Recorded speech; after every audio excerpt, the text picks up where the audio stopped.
যে মার্কিন আকাশ প্রতিরক্ষা ব্যবস্থাকে বিশ্ব এতদিন অজেয় ভাবত। 10 mics, then your asses better be in formation north of the stadium. ইরানের নতুন প্রযুক্তির ক্ষেপণাস্ত্রের সামনে তা স্রেফ ধুলোয় মিশে গেল।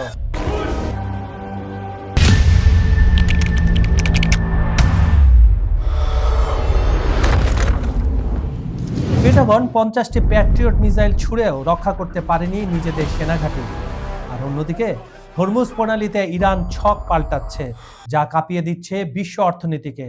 জানুন মধ্যপ্রাচ্যের সেই চাঞ্চল্যকর মোড় যা আন্তর্জাতিক মিডিয়ায় তোলপাড় সৃষ্টি করেছে।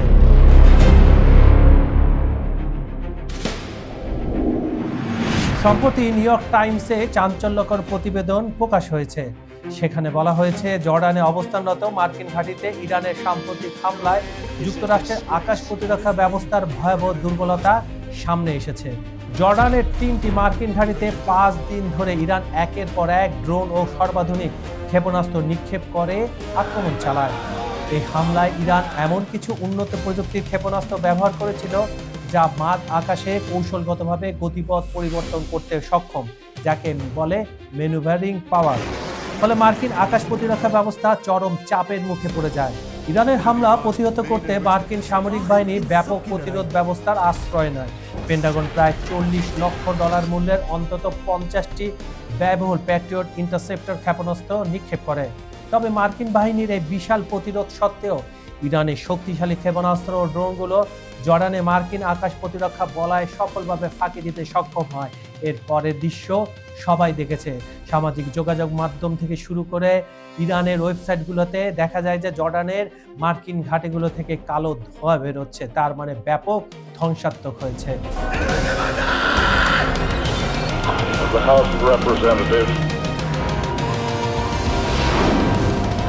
টানা আক্রমণের পঞ্চম দিনে অর্থাৎ 17 জুলাই একটি ইরানি ক্ষেপণাস্ত্র মার্কিন প্রতিরক্ষা ব্যবস্থা ভেদ করে সরাসরি একটি সেনা ঘাঁটিতে আঘাত হানে।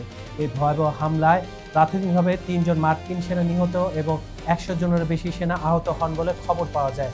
তবে এই হতাহতের সংখ্যা অনেক বেশি। পেন্টাগনের কর্মকর্তারা পরবর্তীতে নিশ্চিত করেন যে এই সপ্তাহের হামলায় আরও কয়েক ডজন সেনা আহত হওয়ার পাশাপাশি মার্কিন বিমান বাহিনীর বেশ কয়েকটি বিমানও মারাত্মকভাবে ক্ষতিগ্রস্ত হয়েছে। তারা যখন স্বীকার করেছে, তার মানে এর ভয়াবহতা আরও বেশি। নিউ ইয়র্ক টাইমসের প্রতিবেদনে বলা হয়েছে, ইরানের গতিশীল কৌশল পরিবর্তন এবং তাদের আক্রমণাত্মক সক্ষমতার কারণে মার্কিন যুক্তরাষ্ট্রের ইন্টারসেপ্টর ক্ষেপণাস্ত্রের মজুদ দ্রুত হ্রাস পাচ্ছে। স্বল্প সময়ে বিপুল পরিমাণ ইন্টারসেপ্টর ব্যবহার করতে হওয়ায় মার্কিন বিমান প্রতিরক্ষা ব্যবস্থার উপর ব্যাপক চাপ সৃষ্টি হয়েছে, যা মধ্যপ্রাচ্যে মার্কিন সামরিক কৌশলের জন্য বড় ধরনের চ্যালেঞ্জ তৈরি করেছে।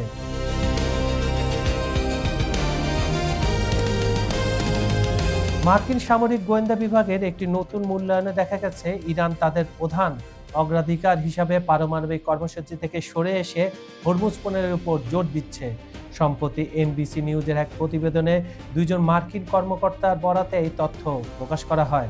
ট্রাম্পের যদি আপনি গতিবিধি লাস্ট 15 দিন লক্ষ্য করেন, মানে দ্বিতীয় দফার যুদ্ধটা শেষ হওয়ার পর, সেও কিন্তু চাচ্ছে যে করে হোক হরমুজ প্রণালীটা ওপেন হোক, এনি কস্ট। কিছু শর্ত রাখছে, এই শর্ত না মানলেও তারা যেন হরমুজটা ছেড়ে দেয়, ইরানের কথা আমি বলছি। এবং পরমাণু আলোচনা মুখেই আনছে না।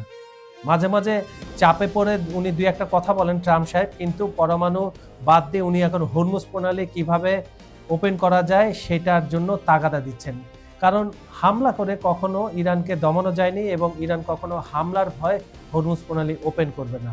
গোয়েন্দা মূল্যায়নে উল্লেখ করা হয়েছে, সংঘাতের প্রাথমিক পর্যায়ে ইরানের পারমাণবিক স্থাবরগুলোতে হামলার পর তেহরান হরমুজ প্রণালীকে আরও কার্যকর ও শক্তিশালী চাপ প্রয়োগের কৌশলগত হাতিয়ার হিসাবে বিবেচনা করছে। এই পরিস্থিতিতে মার্কিন সামরিক কর্মকর্তারা ডোনাল্ড ট্রাম্পকে সতর্ক করে জানিয়েছেন, সামরিক শক্তি প্রয়োগের মাধ্যমে হরমুজ প্রণালী দখল বা পুনরায় চলাচলের জন্য খুলে দেওয়া অত্যন্ত ব্যয়বহুল, ঝুঁকিপূর্ণ, প্রাণঘাতী এবং দীর্ঘমেয়াদী হতে পারে। একই সঙ্গে এই ধরনের অভিযানের সাফল্যের কোনো নিশ্চয়তা দেওয়া সম্ভব নয়। 3 জন ইউরোপীয় কর্মকর্তা এবং পারস্য উপসাগর অঞ্চলের 2 জন আরব কর্মকর্তাও এই আশঙ্কার সঙ্গে একমত পোষণ করেছেন। তাদের মতে মার্কিন যুদ্ধজাহাজগুলো সেখানে প্রবেশ করতে গেলে ইরানে ক্রুজ ক্ষেপণাস্ত্র এবং ড্রোনের সরাসরি হামলার মুখে পড়বে। এর ফলে বিশ্ববাজারে জ্বালানি তেলের দাম চরম মাত্রায় বেড়ে যাওয়ার ঝুঁকি তৈরি হচ্ছে। তবে ট্রাম্প প্রশাসন সামরিক গোয়েন্দাদের এই মূল্যায়নের সঙ্গে আবার দ্বিমত ব্যক্ত করেছে। প্রশাসনের দাবি হরমুজ প্রণালী বর্তমানে মার্কিন নৌবাহিনীর সম্পূর্ণ নিয়ন্ত্রণে রয়েছে, যা খুবই খুবই মিথ্যা, বোগাস, ভুয়া কথা। বর্তমানে ওয়াশিংটনের অনুমোদন ছাড়া কোনো জাহাজ বা পণ্য ইরানে পৌঁছাতে পারছে না কিছু কিছু ক্ষেত্রে।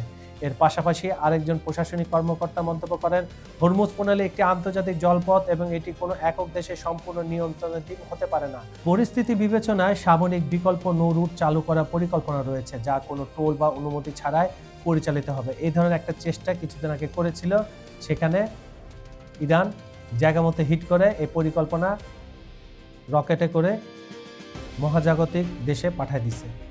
এইসব আউল ফাল কথা বলে ইরানকে কোনো কিছুই করতে পারবে না। হরমুজ প্রণালী বৈশ্বিক জ্বালানি পরিবহনের অন্যতম প্রধান ও সংবেদনশীল পথ। ফলে সেখানে কোনো দীর্ঘস্থায়ী সামরিক উত্তেজনা দেখা দিলে তা বৈশ্বিক অর্থনীতি, বাণিজ্য এবং আন্তর্জাতিক জ্বালানি বাজারে এক মারাত্মক বিপর্যয় ডেকে আনতে পারে বলে বিশ্লেষকরা মনে করছেন। বন্ধুরা, মধ্যপ্রাচ্যের এই দাবানল কি তবে বিশ্ব ব্যবস্থার নতুন সমীকরণ আঁকতে যাচ্ছে, যেখানে পরাশক্তির অহংকার আজ বালির বাঁধের মতো ভেসে যাচ্ছে, আর বৈশ্বিক অর্থনীতির সানগ্লাস খুলতে বেরিয়ে আসছে এক মহা সংকটের চেহারা। সেখানে স্পষ্ট বার্তা একটাই, আকাশের আধিপত্য আর সাগরের সার্বভৌমত্ব এখন আর কারো একক সম্পত্তি নয়। হরমুজ প্রণালীর এই উত্তাল জলরাশি আর জর্ডানের আকাশে বারুদের গন্ধ কেবল দুটি দেশের দ্বিমুখী লড়াই নয়, এটি বিশ্ব মানচিত্রকে এক চরম অনিশ্চয়তার মুখে দাঁড় করিয়ে দিয়েছে। তেল কেন্দ্রিক বিশ্ব অর্থনীতি যখন এক তুড়িতে ধসে পড়ার ঝুঁকিতে, তখন পুরো মানব জাতি হয়তো সাক্ষী হতে চলেছে ইতিহাসের সবচেয়ে মোড় ঘোরানো সামরিক ও ভূ রাজনৈতিক অধ্যায়ের। আগামীর ইতিহাস কার পক্ষে যাবে, পেন্টাগনের দম্ভ নাকি তেহরানের অপ্রতিরোধ্য কৌশল? কমেন্টে জানান আপনার মতামত। আজকের মতো আমি কাজল হায়দার এখানেই বিদায় নিচ্ছি। দেখা হবে পরবর্তী ভিডিওতে, তখন থাকবে আরো চাঞ্চল্যকর কোনো তথ্য। ততক্ষণ পর্যন্ত সবাই ভালো থাকুন, সুস্থ থাকুন। আল্লাহ হাফেজ।